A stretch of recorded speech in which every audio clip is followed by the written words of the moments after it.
So you didn't see any survivors, to be clear, after that first strike? You personally? I did not personally see survivors, but I stand, because the thing was on fire.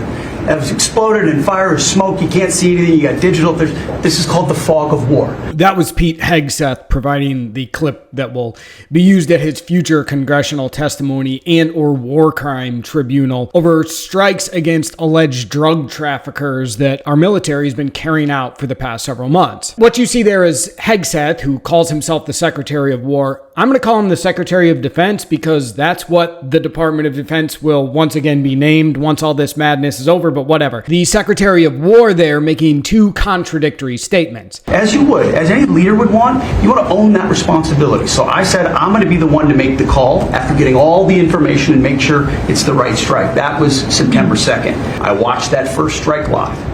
As you can imagine, at the Department of War, we got a lot of things to do.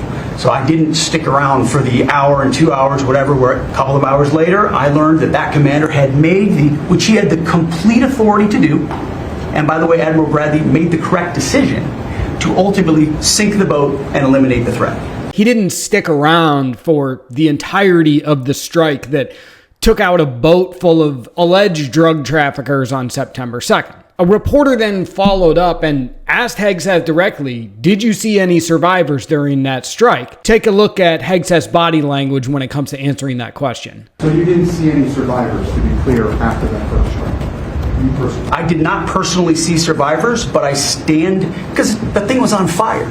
It was exploded in fire or smoke. You can't see anything. You got digital. This is called the fog of war. Now, if that's not at least a tell that Hegseth was thinking very carefully about his answer, then I don't know what is. And there Hegseth says something that seems to be in contradiction with his previous statement that he didn't stick around for the entire strike. He says, no, I didn't see survivors. Because if he saw survivors, then he would also be complicit in what even Republicans are calling, at worst, a war crime and maybe just straight up murder. The reason this is important, other than the fact that we're talking about human beings here, is that these strikes represent an important chink in the armor of the Trump administration. Like the Epstein files, Republicans in Congress seem actually willing to hold the Trump administration accountable when it comes to these strikes, which are being carried out ostensibly to take out drug traffickers, even though we're not really completely sure who these people are who are being killed by our military. The narrative that the Trump administration is simply doing this to protect Americans from drugs doesn't really add up, considering that Trump just pardoned a notorious drug trafficker, the former